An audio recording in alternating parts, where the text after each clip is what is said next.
Ito, ang angas din na itong mga isda na to. Yan guys, oh. Oh. Paki-comment down below guys kung alam niyo yung mga pangalan ng isda na to.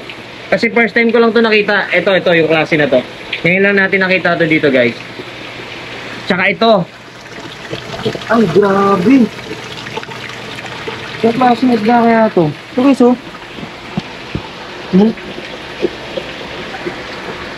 Grabe, ang angas ng mukha nito ah. Tapos may ano pa sila, oh. May parang sungay.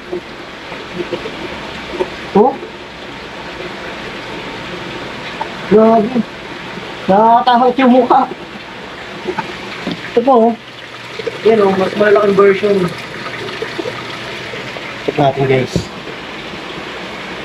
Yan, oh.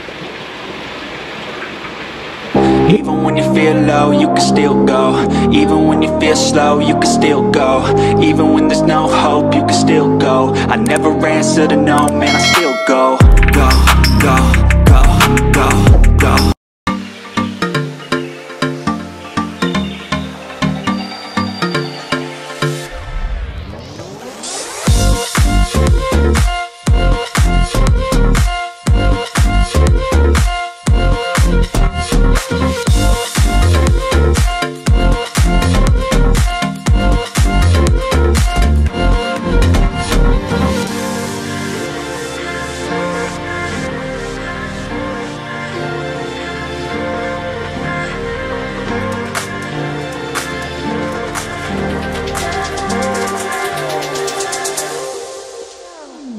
Alright guys, after natin sa Cartimar, diretso tayo dito sa may Gatchalian para puntahan yung supplier ng saltwater fish.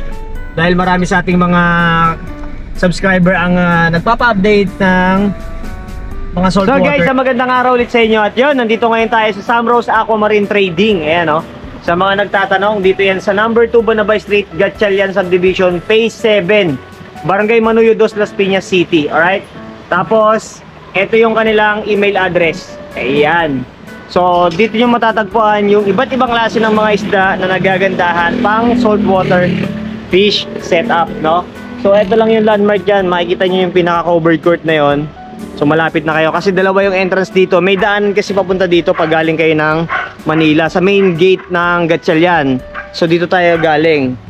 Ito naman yung daan na to. Galing ng Las Piñas, Alabang, Zapote. So, pasok tayo.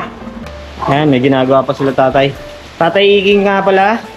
So check natin yung kanilang mga stocks dito. So ngayon mukhang na-ship na yung mga ibang isda, pero marami pa rin tayong makikita dito. Ito sa rack na to. Ito yung rack ng mga clownfish. So check muna natin dito sa may room dito sa quarantine area. So dito yung mga bagong dating, dito nila kina-quarantine. Alright. Check natin yung mga iba. Ito parang ano, mga goby. Ayan guys, oh. Dami, oh. Yung mga goby. Dami, nagsisiksikan sila. Ayan, oh. Ayan sila, oh. Mga goby fish. So dito guys, is mura nyo lang siyang mabibili. Grabe, laki ng ano, protein skimmer nila. Bio balls. Mga filter medias nilang ginagamit. Ito pa, mas mga malalaking mga goby fish. Ayan, oh. Ang dami. So check natin dito. Unahin muna natin dito guys sa may likod.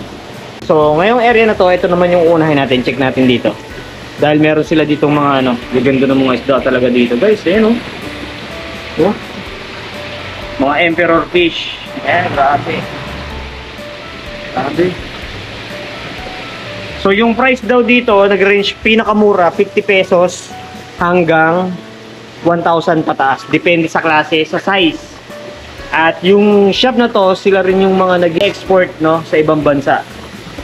Dahil marami silang mga stocks talaga dito guys, na ipapakita ko sa inyo. Unahin muna natin to. So yung ibang isda dito guys, honestly hindi ako familiar sa mga klase, yung mga pangalan nila. Limited lang din talaga yung mga alam natin. Ayan, no. Ganda guys, ayan, oh. Oh. Grabe, kita nyo naman yung pattern yan, tsaka yung kulay. Grabe, nakaka-amaze guys, ayan, oh. Ito po. Solid. Check natin. May mga domino sila dito. Ayan, ang dami, oh. Tapos, eto, may mga yellow tang sila dito. Hindi ko alam kung yellow tang ba to. Na maliliit. Or mga ano rin to ng damsel. Hindi ko sure. Ayan, mura nyo lang to guys, mabibili dito. Promise, pag pumunta kayo dito. Kunda, ayun, may clownfish tayong nakita dito. Ayun, oh. Yung mga ganyan, nag-range lang yan guys. Yung ganyan kalaki, nasa 200 pesos lang yan. Bibigyan to. Dami, oh. Ganyan. Ito.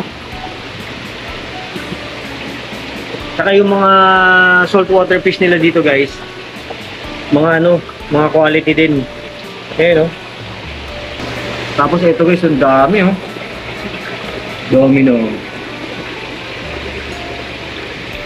Mananawa kayo dito guys sa saltwater. Ito pa, oh.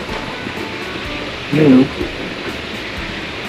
So sinabay na natin to dahil galing tayo ng Cartimar. So dumiretso na tayo dito. Dahil nga marami sa ating subscriber yung nagpapa-update dito sa mga saltwater fish. Ayan. Kasi nagpa-plan din ako na bumalik sa pagsusaltwater, kaya napadaan na rin tayo dito. Ito, ang ganda nito. Last time kasi nabanggit sa akin yung mga pangalan nito. So dahil sa dami ng mga klase guys, nakalimutan ko na yung mga ibang pangalan. Ayan, oh. Isa rin kasi itong shop na to guys sa pinakamaraming variety ng saltwater fish. Ito pa. Yung pa rin, same nung nandun sa kabila. Tapos, mapapansin nyo, ang dami nila ditong mga ano, mga bote-bote na ganito. May mga butas. Diyan nila minsan nilalagay yung mga ibang isda. Kasi yung iba, mga territorial. Hindi pwede rin pagsama-samahin. O kaya minsan pagkakarating pa lang, yan, diyan nila nilalagay. Ito po, blue damsel. Hindi malabo, hindi makita. Ayun, maliliit. Ito, meron ding mga laman. Ito yung sinasabi ko sa inyo, meron ding mga laman. Ayan. Ito natin yung ito. So yun guys, oh. Malabo lang yung ano, pinakalagayan.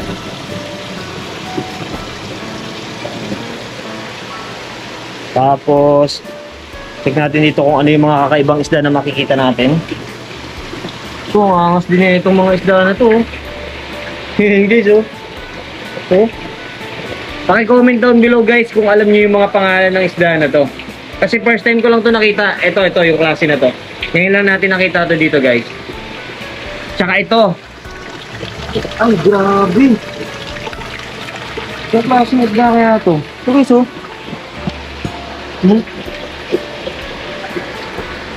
Grabe, ang angas ng mukha nito, ah. Tapos may ano pa sila, oh. May parang sungay. Oh. Grabe. Nakakatakot yung mukha. Ito po, oh. Yan, oh. Mas malaking version. Check natin, guys. Yan, oh. Busy kasi yung stock dito, guys. Marami silang pinapak na orders. Kaya nakakaya naman na abalahin pa para magtanong lang tayo kasi dumayo lang din tayo dito. Pero try natin. Alamin yung pangalan ng isda na to. Alright. Ito po. Kaya ang sarap bumisita rito kasi ang daming variety ng mga saltwater fish kayo makikita dito. Ito, malapitan. Check natin dito. Ayan guys. So, ito yung kanina. Okay, oh. Pagkakas nito. Tapos ito, parang banana, ang dami. Dilaw na dilaw yung kulay, oh. Ayan, no? So, pwede nyo guys, screenshot, tapos paki-comment na lang yung mga pangalan ng isda just in case alam nyo yung ID ng mga isda na yan. Alright? Tapos, dito sa likod, ito yung pinakita ko sa inyo na ano, pump system nila na napakalaki. Imagine yung filtration nila dito guys. Tingnan nyo kung gaano kalaki, oh. Mga bioballs, ang dami. Ayan, oh. Tapos sa kabila, yung entry doon. Tapos ito, yung pinaka pump nila dito. Etong pinaka parang pond nila na ano, malalim to. Almost 10 feet yung lalim nito. Tapos ang laki ng protein skimmer, tapos ang laki ng pinaka-stack ng pinaka-drum. Ito.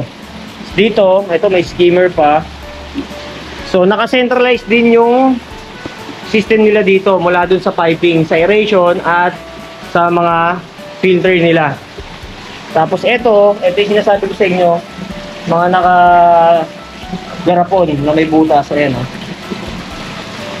So ito yung sinasabi nila, pag bago kailangan nakalagay ng ganyan eh. Or usually iba, para hindi mag-away-away. Ayan, ang daming mga lapang guys. Check pa natin dito marami. Ayan. So dito naman, green crumies. Ito ba yung pag lumaki tayo mga blue tree body? Hindi to. Hindi to, no? Hindi na ito gaano lumalaki, ano? Ayan guys, oh. Sa ganda tayo mga nasa magkano yung presyo nito?